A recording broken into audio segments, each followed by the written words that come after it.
అనగనగా ఛానల్‌కి అందరికీ స్వాగతం. పిల్లలు, ఇప్పుడు మనం 'గలీవర్ ట్రావెల్స్' అనే కథను వినేద్దాం. ఈ 'గలీవర్ ట్రావెల్స్‌ని' జొనాథన్ స్విఫ్ట్ అనాయన రాశారనమాట. ఇప్పుడు కథలోకి వెళ్ళిపోదాం. నాటింగ్‌హేమ్‌షైర్‌లో మా నాన్నకు చిన్న ఎస్టేట్ ఉండేది. ఆయనకు 5గురు కొడుకులు. నేను మూడో వాడిని. విద్యాభ్యాసం కోసం నన్ను కేంబ్రిడ్జ్‌లోని ఎమ్మాన్యుయల్ కళాశాలకు పంపారు. అప్పుడు నాకు 14 సంవత్సరాలు. 3 సంవత్సరాలు అక్కడ చదివాను. నాకు అతి తక్కువ జీతం లభించేది. నా ఖర్చులకు అది సరిపోయేది కాదు. అంచేత జేమ్స్ బేట్స్ అనే లండన్‌కు చెందిన శస్త్రవిద్యా నిపుణుని వద్ద పని నేర్చుకునేందుకు సహాయకునిగా చేరాను. 4 సంవత్సరాలు అక్కడ పనిలో ఉన్నాను. నాన్న పంపే కొద్దిపాటి సొమ్ముతో సముద్రయానం, గణితం నేర్చుకున్నాను. ఇవి నాకు ప్రాణంతో సమానం. ఎందుకంటే చిన్ననాటి నుండి నాకు సముద్ర ప్రయాణాలంటే మహా ఇష్టం. జేమ్స్ బేట్స్ దగ్గర శిక్షణ ముగించి ఇల్లు చేరాను. నాన్న, బాబాయి ఇంకా ఇతర బంధువుల సాయంతో లేడెన్‌లో ఓ ఉద్యోగం సంపాదించాను. అక్కడ 2.5 ఏళ్లు ఫిజిక్స్, లెక్కలు అధ్యయనం చేశాను. దీని వలన సుదీర్ఘ సముద్రయానం చేసినప్పుడు ఎన్నో ప్రయోజనాలుంటాయి. లేడెన్‌లో చదువు పూర్తి కాగానే జేమ్స్ బేట్స్ నాకో ఉద్యోగం వేయించారు. స్వాలో అనే నావకు కెప్టెన్ అబ్రహం పన్నెల్ అధినేత. ఆయన దగ్గర సర్జన్‌గా పనిచేయాలన్నమాట. 3.5 సంవత్సరాలు ఇలా గడిచాయి. అనేక నావలలో కడలి ప్రయాణం చేశాను. తర్వాత లండన్‌లో స్థిరపడ్డాను. ఇది జేమ్స్ బేట్స్ చలువ వల్లే. ఎందరో రోగులను నా వద్దకు సలహా సంప్రదింపులకు పంపేవారు. ఒక చిన్న ఇల్లు కొని ఎడ్మండ్ బర్డెన్ కుమార్తె మేరీని వివాహం చేసుకున్నాను. బర్డెన్ గారు పెళ్లి సందర్భంగా నాకు 400 పౌండ్లు బహుమతి ఇచ్చారు. 2 ఏళ్ల తర్వాత నా ప్రియతమ గురువు బేట్స్ మరణించారు. నా వ్యాపారం దెబ్బతిన్నది. వృత్తిలో తప్పుడు పనులు చేయడానికి నా అంతరాత్మ సమ్మతించలేదు. నా సంపాదన తగ్గిపోవడానికి ఇదే పెద్ద కారణం.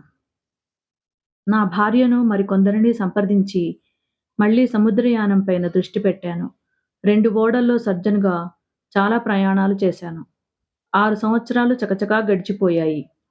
తూర్పు, పడమర ప్రాంతాల దీవులకు వెళ్ళినప్పుడు బాగా సంపాదించాను.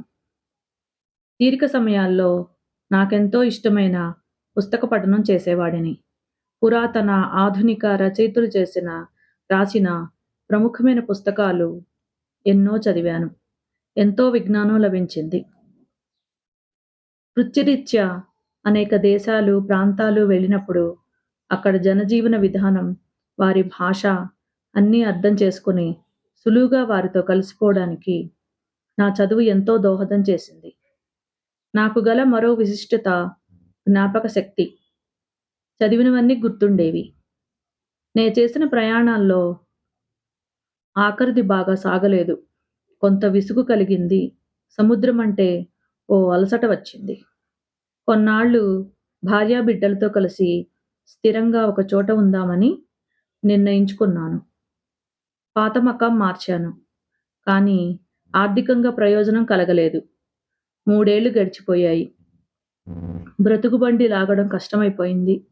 మరో మార్గం లేక యాంటలోప్ అనే ఓడ అధినేత కెప్టెన్ విలియం ప్రిచర్డ్స్ వద్ద ఉద్యోగంలో చేరాను. దక్షిణ సముద్రం వైపు ప్రయాణం సాగింది. 1699వ సంవత్సరం మే నెల 4వ తేదీన బ్రిస్టల్ నుండి ఆరంభం. మొదట్లో చాలా హాయిగా గడిచింది. తూర్పు దీవులు దాటుతూ ఉండగా పెను తుఫాను తాకిడికి టాస్మేనియా వాయవ్య దిశ వైపు మా ఓడ కొట్టుకుని పోయింది. ఓడ సుమారు 30 డిగ్రీల దక్షిణ అక్షాంశం వరకు నెట్టబడినట్లు గుర్తించాము. తుఫాను బీభత్సం శాంతించాక అర్థమైన విషయం ఏంటంటే మా సిబ్బందిలో 12 మంది మరణించారని. నవంబర్ నెల 5వ తేదీన అక్కడ వేసవి ప్రారంభమైంది. మిగతా సిబ్బంది ఒక పెద్ద రాయి వెనక సేద తీరారు. కానీ బలమైన గాలులు వీస్తున్నాయి. ఓడ ముక్కలైంది. ఇక నాతో పాటు 6గురం మాత్రమే మిగిలాము. చిన్న పడవల్లో తెడ్లు వేసుకుని తీర ప్రాంతం చేరే ప్రయత్నం చేశాము. అలా 3 లీగులు వెళ్ళేసరికి మా శక్తి, ఓపిక సన్నగిల్లిపోయినాయి. తెడ్లు వేయలేని స్థితిలో ఉన్నాము. అలల మీద ఆధారపడ్డాము. ఉత్తరం నుండి ఒక్క ఉదుటన పెద్ద కెరటం వచ్చి పడింది. మిగతా జనం ఏమయ్యారో తెలియలేదు. నేను, ఆ చిన్న పడవ మిగిలాము. కొంత తేరుకుని లోతు తక్కువగా ఉన్న ఆ తీర ప్రాంతంలో నెమ్మదిగా ఈది తీరం చేరుకున్నాను. అప్పటికి తుఫాను తీవ్రత తగ్గింది. మరొక మైలు నడిచి వెళ్ళి ఆ రోజు రాత్రి 8 గంటలకు అక్కడ ఒక సురక్షిత ప్రాంతం చేరుకున్నాను. నిర్మానుష్యంగా ఉన్న బయలు ప్రాంతమది. మరో అర్ధ మైలు నడిచాను. ఎక్కడా జనావాసాలు కనబడలేదు. ఇక నా వల్ల కాదు. అడుగు ముందుకు వేయలేక అక్కడ ఒక చదునైన ప్రదేశంలో మంచి పచ్చిక కనిపించింది. అక్కడ నిద్రలోకి జారిపోయాను. సూర్యోదయం అవుతుండగా మెలకువ వచ్చింది. లేవడానికి ప్రయత్నించాను. నా వల్ల కాలేదు. వెల్లకిలా పడుకున్నానేమో. నా చేతులు, భుజాలు, కాళ్ళు, జుత్తు నేల మీదకు తాళ్లతో కట్టబడి ఉన్నాయి.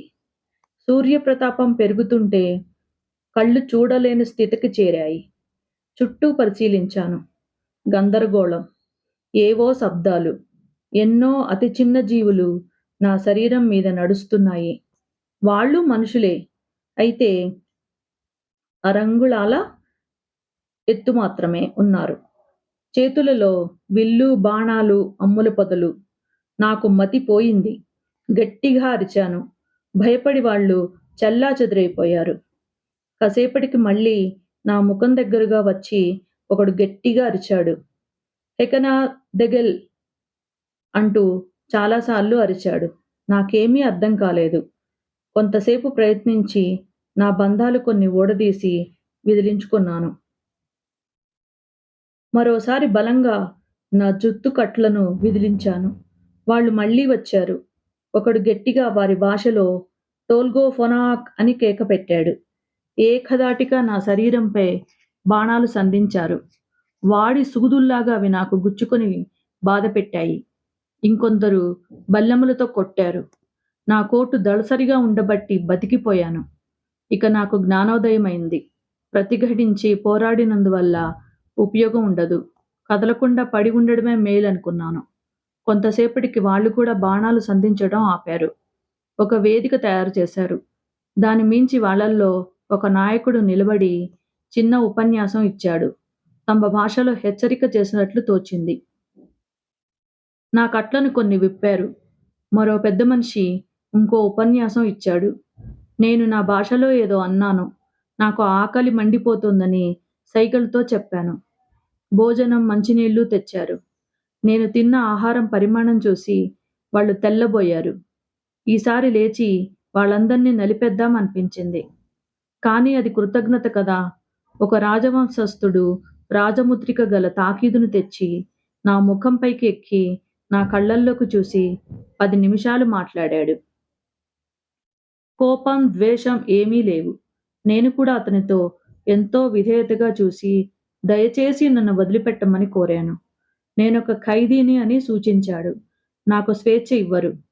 నన్ను తమ రాజధానికి తీసుకెళ్తారని, అందుకు వాహనం తయారవుతోందని గమనించాను.